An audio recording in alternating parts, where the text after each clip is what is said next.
ওই এভরিওয়ান, তো পার্ট 2 নিয়ে চলে আসলাম। আর ভিডিওটা ঠিক মতো হয়নি, কারণ দিদিকে শাড়ি পরিয়ে এগুলো ফলগুলো কেটে গুছিয়ে যে ভিডিও যে দেওয়ার কথা ছিল বা পার্ট 2 যে করবো সেটাও মনে নেই।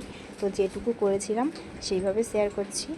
এই দুটো যেমন মানে ঠিকভাবে করেছি, কিন্তু লাস্টের ভিডিওটা ঠিকভাবে হয়নি। তো যতটুকু করতে পেরেছি তাই তোমাদের সাথেও শেয়ার করি। তো এখানে সব গোছানো হয়ে গেছে। এখানে যেগুলো নিতে হয় নেওয়ার সেগুলো নিয়েছে। এখানে প্রদীপ জ্বালিয়ে নিয়েছে, ধান, দুব্ব, চন্দন, ওগুলো একটা থালায়, আর ওখানে ফল, মিষ্টি। তো প্রথমে হচ্ছে এটা হচ্ছে 5 মাসের যে পঞ্চামৃত বলে, ওইটা হচ্ছে যে শ্বশুর বাড়ি থেকে যে দিতে হয় বাড়ির থেকে, ওটা হচ্ছে দিচ্ছে। 7 মাসে তো বাপের বাড়ি থেকে খাওয়ায়, তো সেটাই হচ্ছে দিদি 5 মাস পূরণ হয়েছে।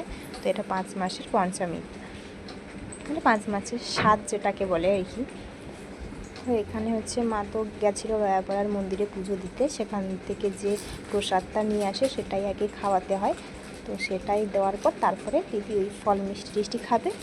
এইটা দেওয়ার পর তারপরে যে রান্নাবান্না যে করা হয়েছে সেটা হচ্ছে মানে এইটা আগে সবার মেন, এইটা আগে খেয়ে তারপরে ওটা তুমি যখন খেতে পারো, মানে যখন তোমার পরে আর দিলেই হবে, দেরি করে দিলেও হবে। তা আমি মাকে বলে দিচ্ছি যে হচ্ছে তুমি দিদিকে মানে প্রদীপের তাপটা দিচ্ছ, তো আমাদের পুচু সোনাকে দিলে না, তাই এই কথা নিয়ে সব হাসাহাসি হচ্ছে।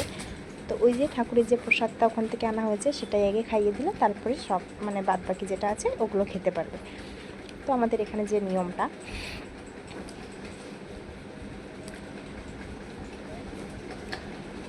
তো আমি তো দিদিকে বলেছিলাম যে তুমি শাড়ি খুলবে না, একটা ভিডিও বানাবার। সোনামা তো হচ্ছে ও তোর বড়মার সাথে ও খেতেই দেবে না, দুষ্টামি করছে।